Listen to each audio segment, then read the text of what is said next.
बार से कोई पहुंचता है, देवता लोग बधाई देने को जाते हैं पितृलोक में, कहते हैं धन्यवाद, मंगल शुभकामनाएं तुम्हारे लिए, तुम्हारे खानदान से तुम्हारे बेटा और बहू गया जी में तुम्हारा श्राद्ध करने को गए।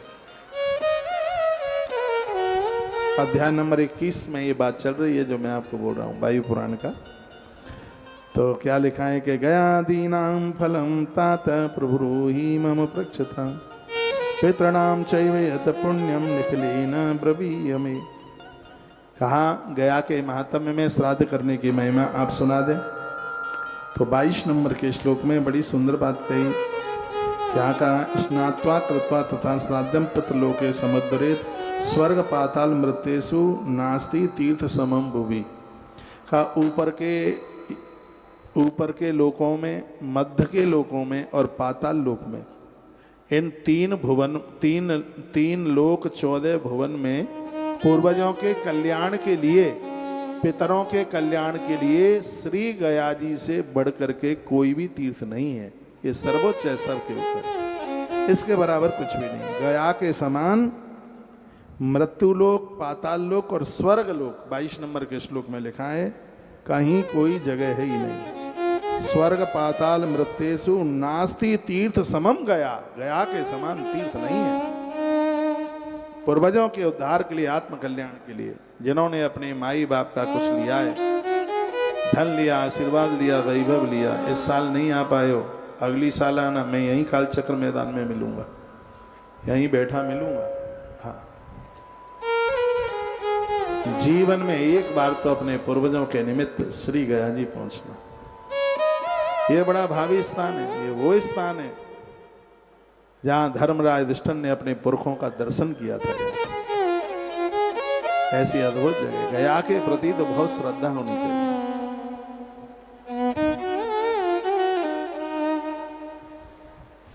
स्नात्वा कृत्वा तथा श्राद्धम पितृलोक समुद्धृत। बिना स्नान किए आप श्राद्ध कर्म नहीं कर सकते। लोगों को गया यात्रा में कृपणता, कंजूसी नहीं करनी चाहिए, क्योंकि गया की यात्रा में कंजूसी करने पर यात्रा का उत्तम फल नहीं मिलता, ऐसा वर्णन है। गया यात्री को ब्रह्मकुंड, प्रवास क्षेत्र,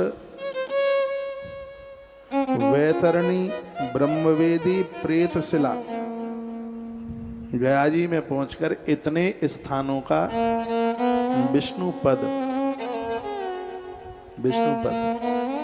स्पष्ट एक श्लोक में लिखा हुआ है, कहा गया है कि इन जगह पर जरूर जाना चाहिए।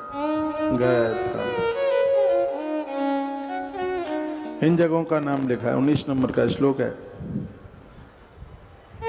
ब्रह्मकुंडे प्रवासे च ब्रह्म वेदाम तथैव च प्रेत पर्वमासाद्य श्राद्धम कुर्यादुदान।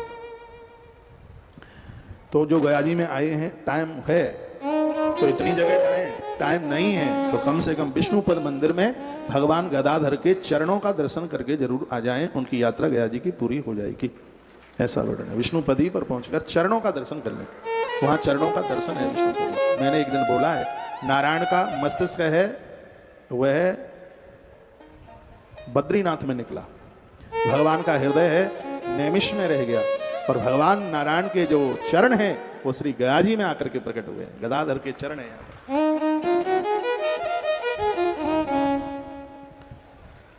तो लोगों को गया की यात्रा में इतनी बातें बताई गई। गया की यात्रा में ब्रह्म कुंड है, वैतरणी है, बैतरणी है ना गया जी में है,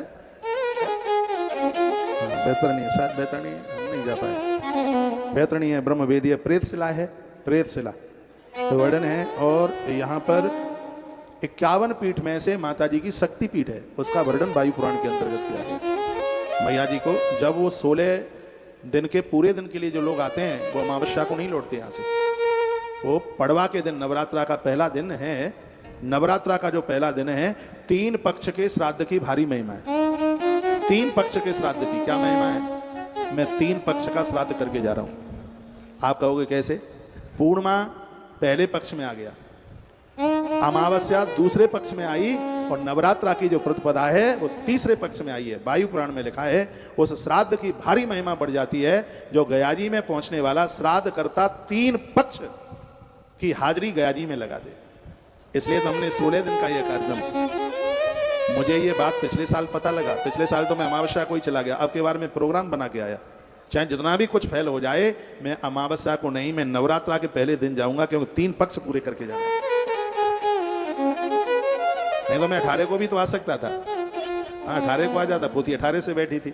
इतना व्यस्त था मैं, 17 तारीख को दिल्ली में था मैं, इतना व्यस्त था कि रेल भी छूट गई, ट्रेन छूट गई, सबकी ट्रेन छूट गई, बड़ी दिक्कत हुई उस दिन। 16 की रात्रि को ट्रेन छूट गई, लेकिन ये सोचा था कि 3 पक्ष गया जी में निकालने हैं। तो पूर्णिमा आती है वो पहले पक्ष में आती है, और अमावस्या आती है वो दूसरे पक्ष में आती है, और अमावस्या के बाद में नवरात्रा का जो पहला दिन आता है पड़वा, वो तीसरे पक्ष में, इसको त्रिपक्षी श्राद्ध कहते हैं। तो पूरे 16 दिन का श्राद्ध करने को आते हैं, वो नवरात्रा में माता मंगला देवी का दर्शन करके जाते हैं। तो देवी पीठ में से, शक्ति पीठ में से, काल का पुराण में उसकी कथा आती है।